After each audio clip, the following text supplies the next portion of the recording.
Hello student, today we are start theorem 1.3. Let p is a prime number, p be a prime number if p divides a square then p divides a where a is a positive integer.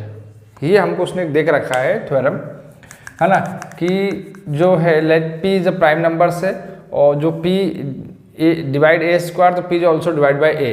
Suppose a is a positive integers. अगर इसका जो हम factor करेंगे, इसका factor आ जाएगा p1, p2, p3 और ये pn, ठीक है, p1, p2, p3. अगर मैं a इंटू a करूँगा तो यहाँ पे क्या आएगा p1, p2, p3 और ये pn और इसका मल्टीप्लाई एक बार और करूँगा p1, p2, p3 और ये pn. a into a square तो यहाँ पे क्या हो जाएगा p1 का स्क्वायर, p2 का स्क्वायर, p3 का स्क्वायर, है ना, p3 का स्क्वायर लेट्स pn का स्क्वायर.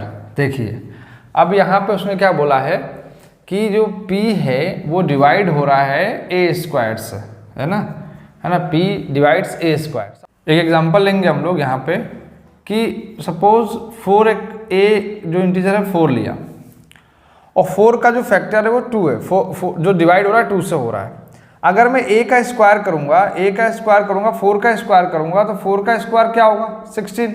तो क्या 16 भी 2 से डिवाइड हो रहा है? देखो हो रहा है भाई, जो 4 का ये 2 से डिवाइड हो रहा था 4 और 16 भी 2 से डिवाइड हो रहा है. तो वैसे ये नंबर है कि a इज इंटीजर्स, ये इसके फैक्टर्स हैं, प्राइम फैक्टर्स हैं, ना, प्राइम नंबर्स हैं. लेट p जो प्राइम नंबर्स तो ये इससे डिवाइड हो रहे हैं. तो अगर a स्क्वायर करेंगे तो वो भी p से डिवाइड होगा, है ना. तो ये थ्योरम 1.3 थ्योरम ने हमको यही बताया है कि अगर कोई इंटीजर से, कोई पॉजिटिव इंटीजर से अगर वो किसी प्राइम नंबर से डिवाइड हो रहा है, अगर हम उसका स्क्वायर करेंगे तब भी वो उस प्राइम नंबर से डिवाइड होगा.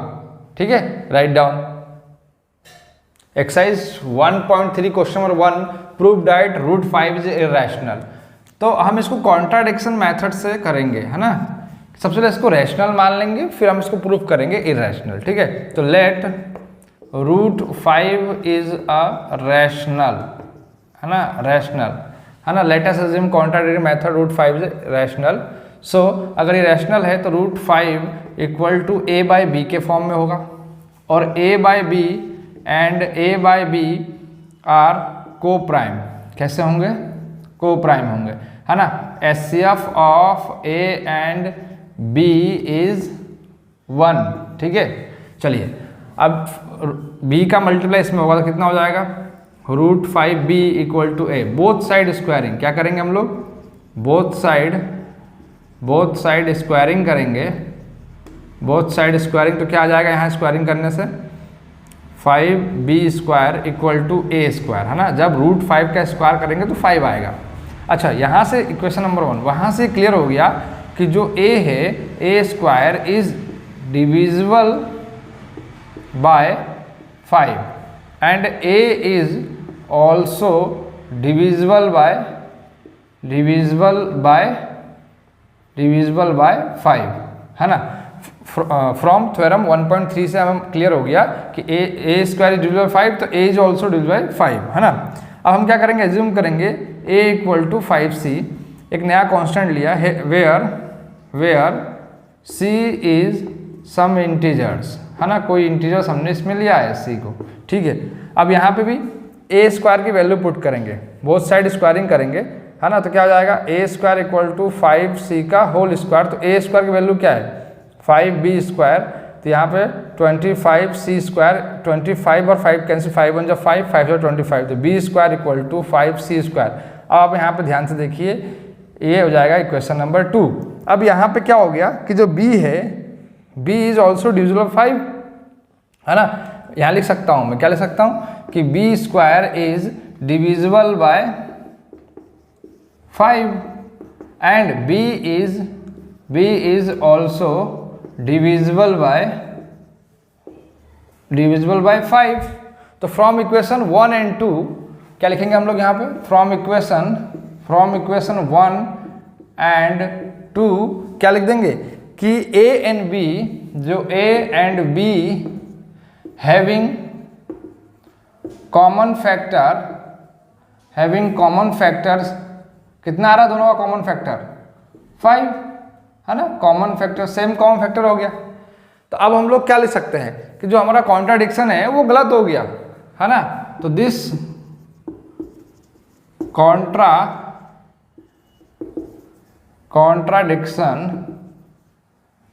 contradiction has arisen of our wrong assumption, है ना। So √5 is irrational। तो √5 कैसा है, irrational है, ठीक है। Write down. Question number second, 3 + √5 is irrational हमको प्रूफ करना है ना। Prove that 3 + 2 √5 is irrational. तो let us assume 3 + √5 is rational. फिर से हम क्या मान लेंगे इसको, रैशनल। तो 3 + √25 = a/b, और a/b आपको मालूम है क्या है, a and b are coprime, a and b are coprime, और b is not equal to 0, और S of a and b is 1। अब यहाँ पे हम लोग क्या करेंगे कि यहाँ पे हम लोग पहले सॉल्व करेंगे √5 को सिंगल टर्म में, है ना, अकेला छोड़ेंगे, बाकी सब उधर ले जाएंगे। ये 3 का है, क्या हो जाएगा, -2 √5 = a/b -3, 1 लेंगे। यहाँ एलसीएम कितना आ जाएगा, b, a - 3b, ठीक है। अब ये 2 मल्टीप्लाई में है, 2 मल्टीप्लाई में क्या हो जाएगा, डिवाइड। तो √5 = a - 3b/ 2b, ठीक है।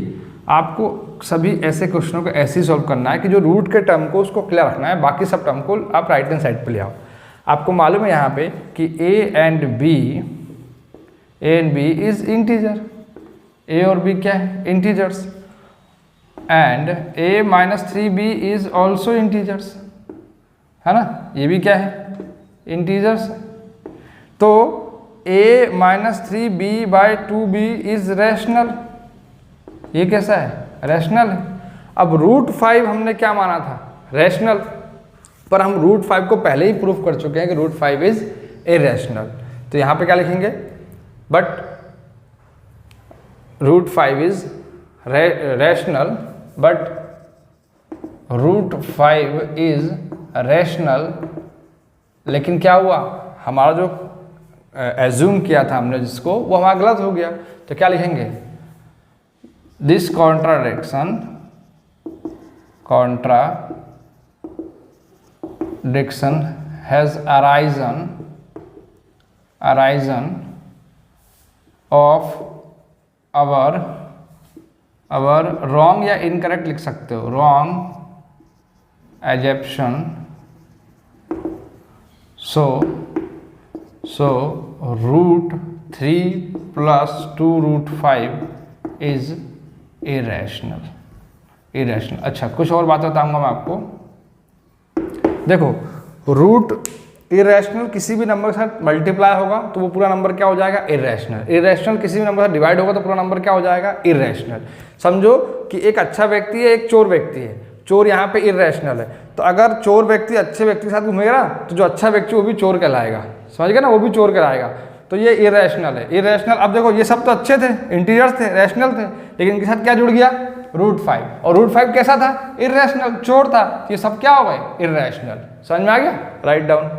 Question number 3, prove that the following are irrational. 1/√2 को हमको प्रूव करना है कि इरेशनल है। वही मेथड है, contradiction. Late us assume 1/√2 is rational. क्या है ये, रैशनल है। अगर ये रैशनल है तो इसको सिंपलेस्ट फॉर्म लिखेंगे 1/√2 = a/b, और a and b are coprime. क्या हो जाएंगे ये, को प्राइम, ठीक है। अब यहाँ पे हम क्रॉस मल्टीप्लाई करेंगे, तो इसका इंटू इसमें, इसका इंटू इसमें, तो ये हो जाएगा, b ऊपर आ जाएगा b, और a नीचे जाएगा, b/a = √2, ठीक है। ये आ गया, ठीक है ना, क्योंकि a इससे मल्टीप्लाई हुआ, a को नीचे ले आए, b को ऊपर, √2 को यहाँ पे ले आए। अब यहाँ पे a and b is integer, A और बी तो इंटीजर्स है ना, and A by B by A is rational, ये तो रैशनल है, और रूट टू इज रैशनल, है ना, रैशनल, है ना, हमने ये माना हुआ है, लेकिन हमको मालूम है कि रूट टू रैशनल तो है ही नहीं, ये तो इरैशनल है, तो है ना, तो but this contradict fact that root 2 is irrational, क्या है ये, irrational है, so our assumption is wrong, so our assumption is wrong, 1 by root 2 is irrational. ठीक है, बहुत सिंपल क्वेश्चन है। थर्ड का सेकंड पार्ट 7 रूट 5, ठीक है, तो let us assume 7 root 5 is rational, क्या लेंगे हम लोग, रैशनल लेंगे। अगर इसको रैशनल लिया है तो इसका simplest form 7 root 5 equal to a by b, और यहाँ पे a and b are coprime, क्या हो जाएगा ये, को प्राइम। ठीक है, अब ये 7 मल्टीप्लाई में क्या होगा, डिवाइड, मैंने कहा ना रूट को अलग रखना है, तो ये रूट 5 को अलग रख लिया, यहाँ पे a बाय 7b, है ना, ये आ गया। यहाँ पे a and b are integers, ये कैसे हैं, इंटीजर्स हैं, ठीक है, और a bye 7b are rational, अगर ये इंटीजर्स है तो ये रैशनल हो गया, है ना। और लेकिन यहाँ पे सो रूट 5 इज हमने क्या लिया था, रैशनल लिया है, लेकिन रूट 5 तो हम पहले ही प्रूव कर चुके हैं ये रैशनल है, तो दिस कॉन्ट्राडिक्ट, है ना, this contradicts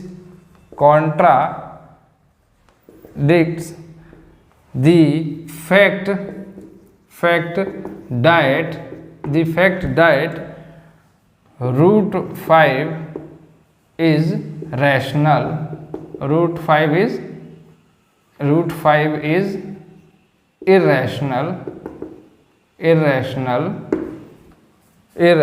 so our assumption is wrong, so 7 root 5 is irrational. Write down.